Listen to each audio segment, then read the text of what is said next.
saviez-vous que sur la planète, on coupe les arbres à un rythme de 1 terrain de football à toutes les 4 secondes?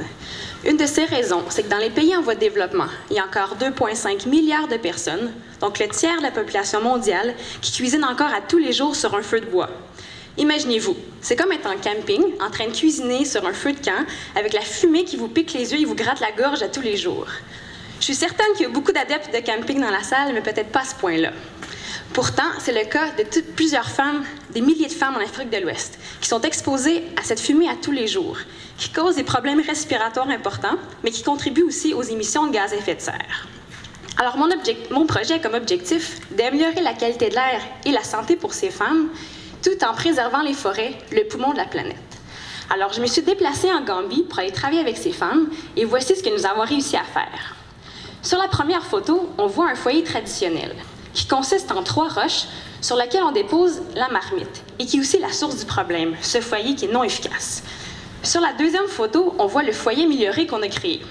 C'est un foyer qui est plus efficace pour 2 raisons.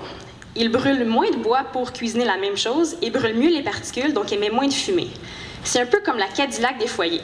C'est de passer d'une vieille bagnole qui pollue à une nouvelle voiture qui utilise presque pas d'essence. En plus, il est facile à construire, fait d'argile, qui est disponible localement et coûte seulement 5 $. Et puis, dans le feu de l'inspiration, c'est le cas de le dire, je me suis dit, pourquoi pas aller plus loin et éliminer complètement l'utilisation du bois? Et c'est ce que j'ai voulu faire avec les briquettes sur la photo 3. Vous avez peut-être déjà vu à la quincaillerie des bûches dites écologiques, qui sont faites à partir de brinty. Le brinty, ça brûle pas très bien quand c'est lousse, mais beaucoup mieux quand on le comprime sous la forme d'une bûche. Mes briquettes, c'est le même principe, mais elles sont faites à partir d'écailles de riz. Vous saviez peut-être pas, mais en Afrique de l'Ouest, le riz est une culture importante. On récolte le grain pour séparer le grain qu'on mange de l'écaille. Mais l'écaille est considérée comme un déchet. Alors j'ai voulu en faire une nouvelle ressource, le recycler, le transformer pour en faire des briquettes.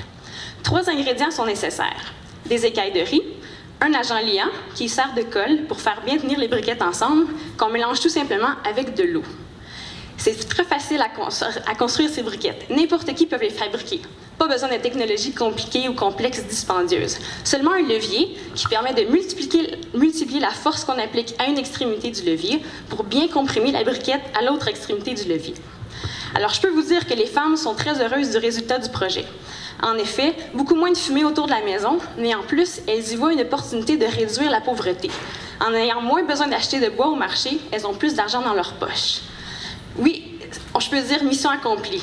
Alors maintenant, ma prochaine mission, il ne me reste plus à vous trouver une façon de plus écologique de faire guérir vos guimauves en camping cet été. Merci!